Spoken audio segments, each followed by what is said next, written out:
Entry log, galactic date 2487.223. As a third-year cadet at the prestigious Centauri Military Academy, I, Krixal, never expected to witness something so amusing.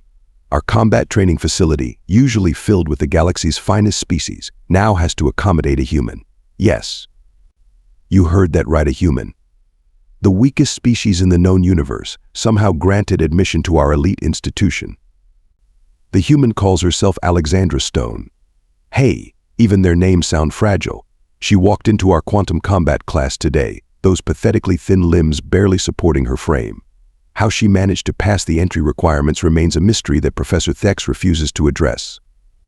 Let me paint you a picture of our academy, the crown jewel of military education in the Centaurus arm. Our crystalline spires pierce the violet skies of New Centauri Prime, housing training facilities that have produced the finest warriors in 5 galaxies. The gravity generators alone would crush most species we train at triple standard gravity to build superior strength. Yet here she stands, this human, barely 5 feet tall, looking around with those round eyes like a lost Martian cave rat. Vextar, my fellow Centaurian and top of our combat class, nearly burst his secondary breathing sacs laughing when she tried to lift a standard-issue plasma rifle. The weapon weighs merely twice her body mass. Even the Andromedans, with their gelatinous form, can handle that with ease. But there is something odd about her. Perhaps it is the way she studies our training routines, or how her eyes track every movement in the room. During our first combat simulation, she moved with an unusual grace for such a primitive species. Professor Thex noticed too. I caught him watching her with all 4 of his eyes, mandibles twitching in that way they do when something does not add up. The Academy board must have lost their collective minds admitting her. Our training program has broken battle-hardened veterans from a dozen superior species. I give her a week before she crawls back to that backwater mudball called Earth. Still, watching her struggle should provide endless entertainment for my final year. Computer, end log entry. Now, where did I put my quantum mechanics textbook? That human is heading to the library, and I would not want to miss another opportunity to demonstrate our species' superiority. Personal log. Training week 3. That human is starting to irritate me. Not because she is a threat by the void. No, but something about her calm demeanor during our daily training sessions makes my dorsal spines twitch. Today in gravitational combat training, Vextar cranked up the gravity to quadruple strength, expecting to see her crumple like a discarded exoskeleton. Everyone gathered around, secondary recording organs ready to capture the moment. Instead, she stood there, sweat beading on her forehead, and completed the standard combat forms. Slower than us, obviously, but she should not have been able to move at all. Professor Thex reprimanded Vextar, but I caught the professor running diagnostics on the gravity generators afterward. The readings were correct. She had indeed performed under quadruple gravity. Impossible for a human, according to every xenobiology text in our database. During plasma rifle training, several cadets, led by the Rigellian twins, modified her weapon's recoil dampeners. The kick from a single shot should have shattered her shoulder. When she pulled the trigger, she compensated with a subtle shift in stance that our slow-motion recordings barely caught. The blast hit dead center on the target, and she fired 11 more rounds in rapid succession, each one finding its mark. The whispers started after the stealth training incident. We were practicing active camouflage techniques, basic stuff that even primitive species can grasp. The training arena went dark, and 20 of us hunted one target, her. After 4 hours, none of us had scored a hit. The logs showed she had somehow evaded 47 perfect ambush opportunities. Professor Thex said nothing, but his color patterns shifted to deep ultraviolet, a sign of intense concentration among his species. Yesterday in the mess hall, Zara K., that smug Andromedan, tried to trip her with his tentacle. She stepped over it without looking up from her datapad, but what caught my attention was the microscopic tension in her muscles, the kind our species developed from centuries of combat evolution. A predator's reflex. The other incidents keep piling up. The way she types on computers suggests familiarity with military-grade encryption. Her reaction time in emergency drills exceeds even Centaurian standards. During theoretical strategy classes, she stays quiet until asked direct questions, then provides answers that make Professor Thex's mandibles click in approval. But the most disturbing event happened during last week's survival training. We were dropped on the Academy's moon-harsh environment, minimal resources. Standard protocol is to form species-based groups. She went solo. When a meteor storm hit unexpectedly, most teams needed emergency extraction. We found her in a perfectly constructed shelter, surrounded by functional equipment she had supposedly scavenged from the moon's ancient war debris. Equipment that our best archaeologists have failed to activate for centuries. The other cadets still mock her, but their laughter sounds hollow now. Even Vix Tar has stopped his usual taunts. We are missing something obvious about Alexandra Stone, and it makes my combat instinct scream warnings. Computer, encrypt this log entry with personal quantum key. Authorization Krixal, Cadet First Class, and run another background check on Earth's military records. There has to be something we are not seeing. Emergency log. Galactic date 2487.301. The attack came during morning combat drills. Our orbital sensors failed.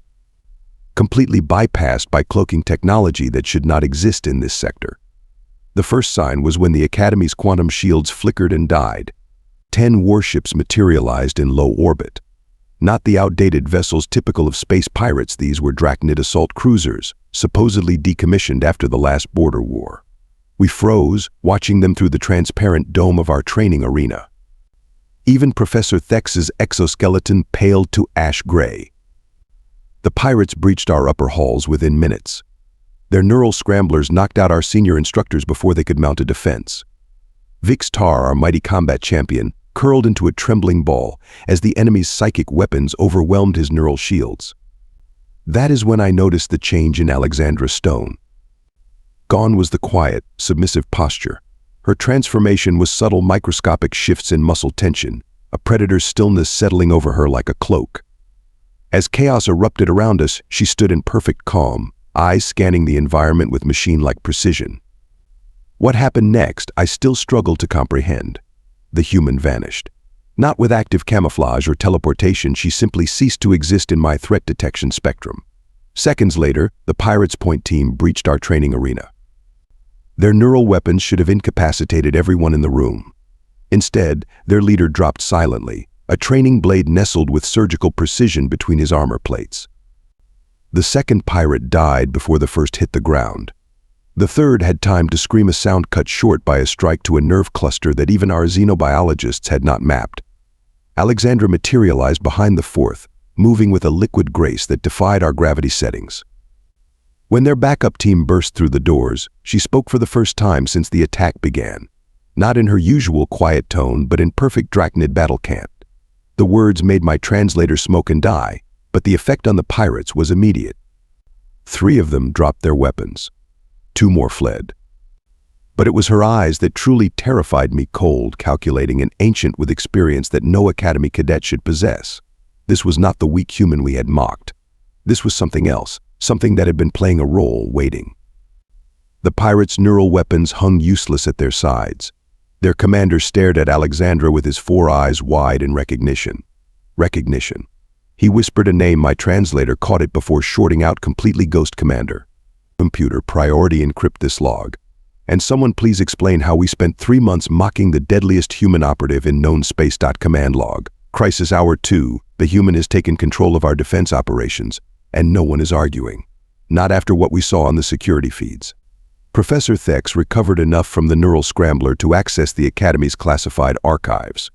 The footage playing on our emergency screens tells a story that makes my spines curl.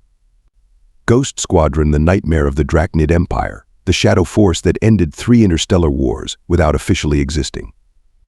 The videos show Alexandra Stone Commander Alexandra Stone in her previous missions. The Siege of Proxima, where she infiltrated the enemy command center by hiding in plain sight as a maintenance worker for 6 months. The Andromeda Liberation, where she commanded a fleet of invisible ships that appeared from nowhere to save 3 worlds. But it is the Draxon incident that silences even Vix Tar's trembling protests. The security feed shows her, alone, disabling a planetary defense network by memorizing guard patrol patterns for 2 years while posing as a refugee. The same patience she showed enduring our mockery at the Academy. Now she stands at our command console, issuing orders with the calm precision of a quantum computer. Her voice carries the weight of authority that no amount of Academy training could install. When she speaks, even the senior instructors snap to attention. A new feed appears on our screens, classified footage from her graduation at Earth's Black Zone Academy. The tiny figure standing at attention while admirals pinned medals to her chest. The same ceremony repeated on 12 worlds, under different names, different faces. 20 years of covert operations, masked by perfect cover identities. The pirates have control of decks 3 through 7. They are moving with military precision that confirms our worst fears. These are no common raiders. Their tactics match Drachnid's special forces, officially disbanded, now working as mercenaries. Alexandra's eyes narrow as she watches their formation. She has fought them before, the footage suggests, in battles that never officially happened. Professor Thex's mandibles click in a pattern I have never seen as he accesses her full service record. The details make the Academy's combat simulations look like infant play. Solo infiltration of 6 hostile species territories. 3 successful deep cover operations in the Perseus Arm. The systematic dismantling of the largest smuggling ring in the galaxy through a 5-year operation where she posed as a cargo inspector. Now I understand her perfect scores in our stealth training, her impossible performance under high gravity, her intimate knowledge of supposedly extinct weapon systems. We were not training her, she was evaluating us. The security feed from her quarters reveals more. Star charts marking classified patrol routes. Weapon designs that our engineers thought were still theoretical. A direct quantum link to Earth Command that our best technicians failed to detect. While we ridiculed her human weaknesses, she was memorizing our security protocols, analyzing our combat capabilities, completing her mission to assess the Academy's readiness for something bigger. Computer, send emergency alert to Central Command. Authorization code Krixal 70. Message begins. We have been honored by the Presence OF. Combat log. Crisis Hour 3. Commander Stone turned our training arena into a war room. Her first order shocked everyone. Shut down our remaining defensive shields. When Professor Thex protested, she explained in that unnervingly calm voice that shields make excellent target markers. The pirates expected us to huddle in defensible positions. Instead, she scattered our forces across supposedly random locations. Watching her deploy troops was like seeing a master quantum chess player, each piece placed precisely where it needed to be 12 moves ahead. She divided us into strike teams, mixing species based on capabilities I never considered combining. Androman shapeshifters paired with Centaurian strength, Rigelian speed matched with Drachnid endurance. But she kept Vix Tar, our strongest warrior, beside her. Not for his strength, she explained, but because his overconfidence would make him the perfect distraction. The pirates breached the main hall expecting terrified students. They found empty corridors rigged with training equipment repurposed into weapons. Alexandra had turned our basic combat drones into autonomous hunters. She programmed them with attack patterns so unpredictable that even our combat instructors could not anticipate them. Then she did something that violated every principle of Academy training. She powered down all corridor lights. In total darkness, she moved like a ghost through her own carefully crafted chaos. The pirates' night vision sensors betrayed them. She had flooded the spectrum with false readings, using our cafeteria food processors as heat decoys. We watched in infrared as she engaged a full tactical squad. Her movements defied our combat algorithms. Every attack exploited weaknesses specific to each enemy species. She struck nerve clusters that our xenobiologists had labeled theoretical. The guards dropped silently, disabled by techniques that looked simple yet proved impossible to replicate. When they deployed neural scramblers, she was ready. The devices shorted out, overloaded by feedback from our Academy's power grid, which she had rewired during her first week as a quote-unquote lost student exploring the campus. Their commander recognized her too late. She gave him a chance to surrender, speaking in 5 different dialects simultaneously, each carrying coded meanings that made his elite troops hesitate. When he refused, she demonstrated why humans earned their reputation for creative problem-solving. Using only training room equipment, she improvised weapons that should not have worked. Gravity generators became localized black holes. Training shields transformed into devastating shrapnel launchers.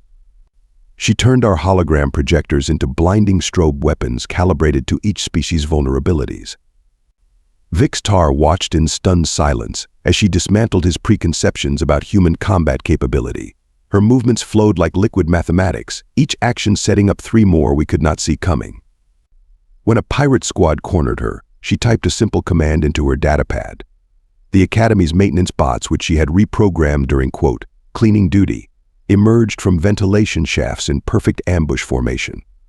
But her most devastating weapon was knowledge. She had studied every species' weakness, every cultural pressure point, every psychological vulnerability.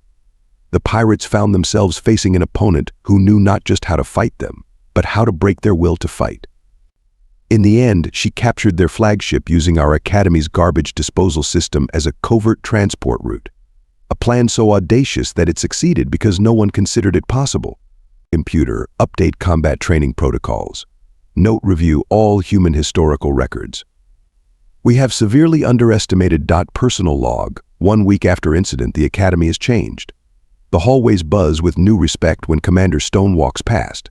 Vix Tar, once the loudest mocker of human weakness, now spends hours studying Earth military history.